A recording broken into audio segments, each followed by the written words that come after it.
Boa noite, Diniz. Vitor Lessa. Diniz, hoje eu acho que dá para dizer que praticamente nada deu certo nesse clássico. E depois do jogo, com essa derrota, eu acho que o que mais talvez o torcedor quer tentar entender foi a sua estratégia inicial, com a entrada do Renato Augusto no lugar do André. O que te fez tomar essa opção?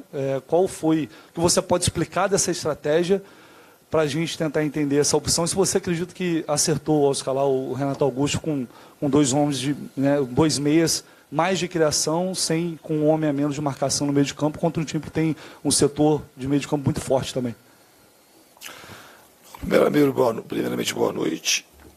Eu acho assim, fazendo análise do jogo, às vezes puder a tua pergunta de maneira direta, obviamente, quando o time joga, principalmente do jeito que jogou o primeiro tempo, tão mal quanto jogou, o principal responsável é o treinador, não adianta a gente atribuir para outros fatores. Agora, essa explicação que o torcedor quer saber, como a tua pergunta, como jornalista, pergunta fácil, que isso era uma coisa que ia acontecer. Se o time eventualmente jogasse mal, é porque jogou o Renato Augusto e o Ganso junto. E não tem absolutamente nada a ver com isso. Se fosse isso, o time melhorou no segundo tempo, né? Melhorou no segundo tempo? Melhorou no segundo tempo. Só porque saiu o Ganso, mas entrou o Lima. O Lima também é meia, não é volante. Sim, ele entrou, mas é um jogador mais de marcação. Não é mais de marcação. Você acha que entrou? Você acha que melhorou? Porque o Lima entrou no lugar do Ganso. O que mudou foi a postura do time. O time que não existiu no primeiro tempo. O time não saiu jogando bem. Se fosse por conta só da marcação, teria trocado os passes com mais velocidade, teria sido mais criativo, a gente teria criado chances de gol. A gente não criou e a gente não marcou. Então não é porque não tinha um jogador, que é sempre essa coisa fácil. E não é fácil assim o futebol. Então não foi por conta que jogou o Renato Augusto e o Ganso. Foi por conta disso. A gente errou uma enormidade de passes, a gente saiu jogando mal, a gente escolheu mal, se saiu jogando curto, se saiu jogando longo. Então o time não existiu por conta do todo e isso, eu sou responsável por conta disso. Não é por conta dessa coisa fácil. Mas se vocês quiserem achar que é por conta disso, pode achar que é por conta disso, mas não foi por conta disso. O time, quando voltou para o segundo tempo, tinha outra postura. O time mudou, o time não começou a morder mais, porque o Lima entrou. Não foi por causa disso. O time teve mais volume, começou a ser mais agressivo, começou a ter um pouco mais de atitude e foi por isso que melhorou. Então não foi por conta da escalação. Eu acabo sempre tomando risco e prefiro. É a minha característica de apostar naquilo que eu acho que é o mais correto para o time. Tinha dois jogadores, a gente perdeu um pouco de marcação, ia ganhar qualidade, ia ganhar em posição técnica no jogo, coisa que não aconteceu no primeiro tempo, mas não foi por conta disso. Até com um a menos, nós conseguimos jogar melhor do que jogamos no primeiro tempo. Então não foi por conta da entrada do Renato Augusto com o Ganso, pelo menos essa é a minha opinião. Mas em termos de estratégia, assim, no início, qual foi a sua ideia? Acabei de responder, pô.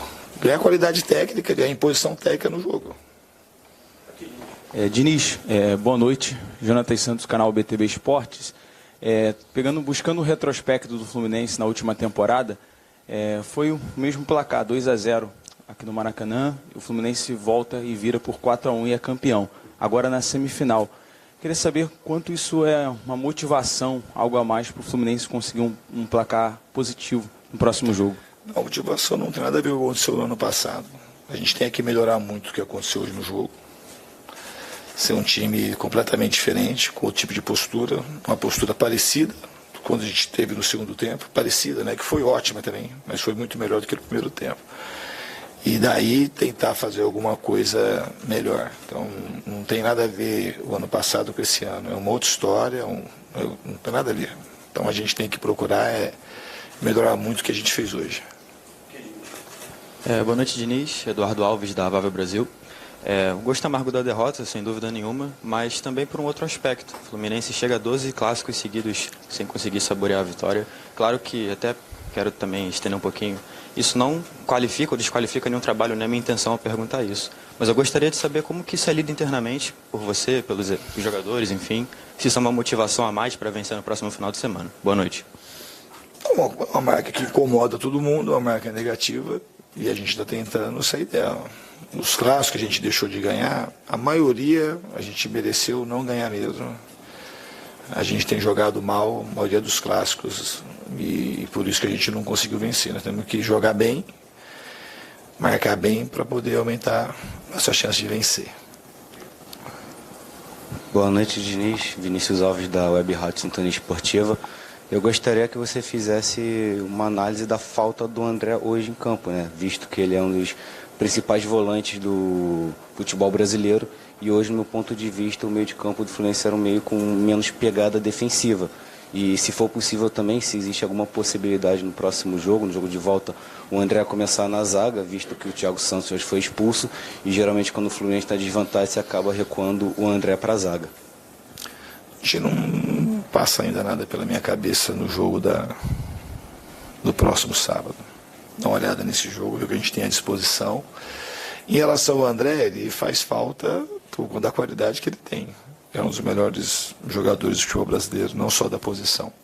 Então, quando o jogador... Uma coisa se o Arias não jogar. Se o Arias não jogar, a tendência é ele fazer falta. Como a tendência é o André fazer falta. Mas a partida muito abaixo que a gente fez hoje não tem só a ver com o André. Pode ter um pouco a ver com o André, mas tem muito mais a ver com aquilo que a gente produziu coletivamente ou que a gente deixou de produzir coletivamente. Eu sou o maior responsável por isso. Não foi a falta do André. Boa noite, Diniz. Gustavo Garcia, GE. Globo. Diniz, até pegando como gancho sua primeira pergunta, e até trazendo uma frase, né, do Bernardinho, do vôlei, ele sempre fala assim, aos campeões do desconforto. Pegando como gancho a resposta que você deu para o Lessa, como motivar esse elenco campeão que vem de tantas conquistas e hoje, como você mesmo disse, não entrou com uma postura no primeiro tempo e mudou para o segundo. Então, como motivar esse elenco e o que aconteceu no intervalo para essa mudança que você mesmo analisou? Ô, senhor Gustavo, é difícil falar o que aconteceu no intervalo. Na realidade, a gente fez de tudo para tentar voltar a ser o melhor Fluminense que a gente podia ser, que não era o que jogou o primeiro tempo. Não tem uma postura, não adianta vender essa coisa fácil para a torcida que jogou Gustavo Augusto e Ganso, porque não é isso. Escutei até recentemente que o André não pode ir para a zaga porque ele é volante, sendo que o ano passado a gente ganhou um monte de jogo com a entrada do André para a zaga. E obviamente que tem a força, mas a gente sabia o risco estava correndo. A gente não jogou mal por conta de jogar Ganso e Renato Augusto, porque a gente poderia ter marcado mal com os dois. Ok. Mas a gente teria que ter jogado muito melhor, porque são dois caras de extrema qualidade. A postura do time como um todo, que foi muito abaixo no primeiro tempo. E o Flamengo, por outro lado, jogou muito bem. Soube pressionar, soube fazer transição rápida, tem jogadores de qualidade, o time está bem treinado. Então, a vitória foi mais do que justa. A gente tem que colocar a cabeça no lugar e corrigir muita coisa do que foi na partida de hoje. Diniz, boa noite.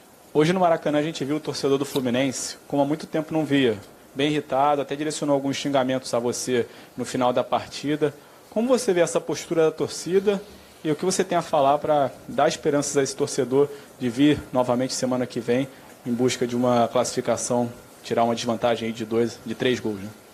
A torcida está no direito dele e eu respeito toda a manifestação do torcedor. A gente já foi aplaudido inúmeras vezes. Hoje eles acharam que tinha que gritar do jeito que gritaram, hostilizar, e tá tudo certo. A gente não tem que comentar o que a torcida, a gente tem que entregar um jogo de melhor qualidade. Diniz, tudo bem. Você falou sobre não ter problema tanto na armação, ter um problema na postura do time de uma forma geral.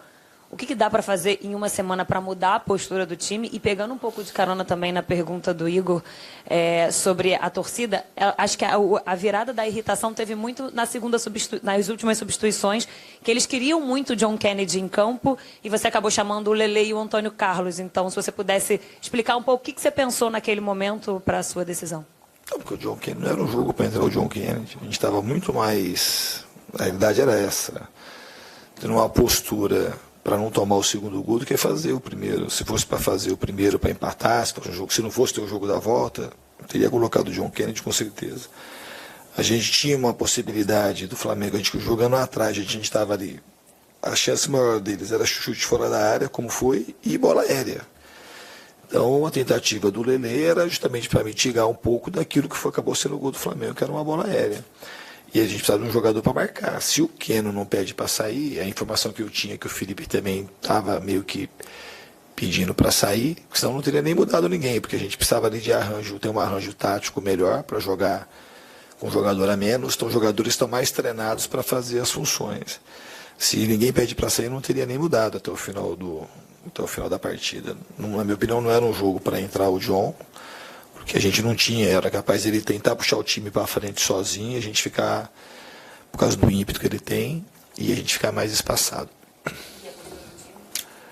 A postura do time, Em uma semana, você falou não é uma postura do time, não vai mudar a postura do time numa semana. O time tem condição de fazer muito melhor, como fez em um pedaço do segundo tempo. Também não foi o segundo tempo inteiro.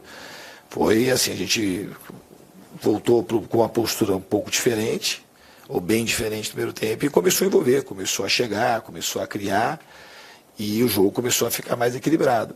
E ficou em um determinado momento, a gente ficou até um pouco melhor no jogo, um período curto. Mas com a expulsão, a gente foi tudo meio que por água abaixo, a gente tinha que tentar segurar ao máximo o resultado. Obviamente, se tivesse uma chance de fazer o empate, a gente faria, mas a principal questão ali era a gente não permitir que o Flamengo fizesse o segundo gol, coisa que aconteceu, como foi no primeiro tempo, no último minuto do primeiro tempo, praticamente no último minuto do segundo tempo. A gente tomou os gols, embora o resultado do jogo foi muito merecido. Aqui, Diniz, boa noite, Lucas Mal da Litoral News. Eu quero me concentrar nessa parte da saída de bola do Fluminense, e eu também entendo, não sei se você entende dessa maneira, a substituição do Lelê também foi para ganhar um pouco de alternativa na bola longa, na saída de bola. E eu quero entender nessa questão, quando o time está com dificuldade para sair jogando, o Lelê ser essa alternativa, até que ponto o Fluminense pode dar outras alternativas até desde o início da partida, não ser talvez um pouco previsível, como é o terceiro clássico que enfrenta o Flamengo e gera essa dificuldade porque o Flamengo marca muito em cima. Não, na realidade, a estratégia para o jogo era para usar um pouco mais de bola longa desde o início. O time tomou decisões no primeiro tempo e não variou o jogo longo com o curto. E a entrada do Lelê, uma das coisas que foi avisado era, de fato, era para sair com bola mais longa, para usar o Lelê e não ficar saindo toda hora com bola curta. Embora seja um recurso que a gente tem, que a gente faz bem feito e tem domínio, não era para, principalmente naquele momento do jogo, ficar insistindo tanto com o jogo picado ali atrás. Mas os jogadores acabaram optando, tomaram a decisão de jogar mais curto do que longo, quando a melhor alternativa naquele momento era sair com jogadas mais longas. A última aqui, Diniz. Boa noite, Fernando. Caio Bloja Trivela. Analisando os clássicos em que o Fluminense perdeu, você disse agora que a maioria o Fluminense jogou o pior. Tiveram 5 desses 12 clássicos que o Fluminense teve uma expulsão. Na maioria deles teve um tempo com um jogador a menos. Desde o começo de 2023, o Fluminense é o time da Série A com mais expulsões, são 23 desde então. É bem mais do que o segundo colocado, que tem 18. Ao que você acredita isso? E se existe alguma forma de corrigir isso? Porque, logicamente, jogar com desvantagem numérica fica mais difícil. Obrigado. É difícil jogar com um jogador a menos, embora a gente saiba até jogar bem com um jogador a menos. Mas eu acho que o jogo do Botafogo e esses dois, assim, para só pegar esse recorte mais curto, foram 2 jogos que as expulsões foram muito determinantes depois do resultado final. O jogo do Botafogo a gente tinha empatado. O normal era a gente crescer e ter mais chance de fazer o terceiro gol do que o Botafogo, com a expulsão ali do André. E logo na sequência já foi o pênalti no mesmo lance e a gente acabou tomando o terceiro gol, que praticamente determinou a nossa derrota.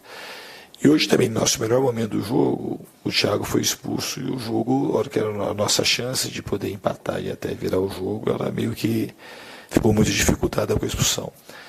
Em relação ao que fazer, a gente não é um time muito faltoso.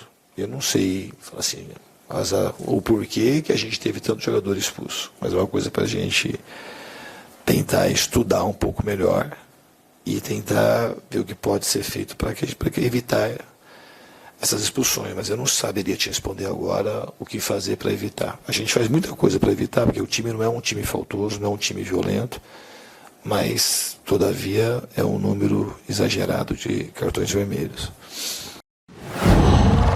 Qual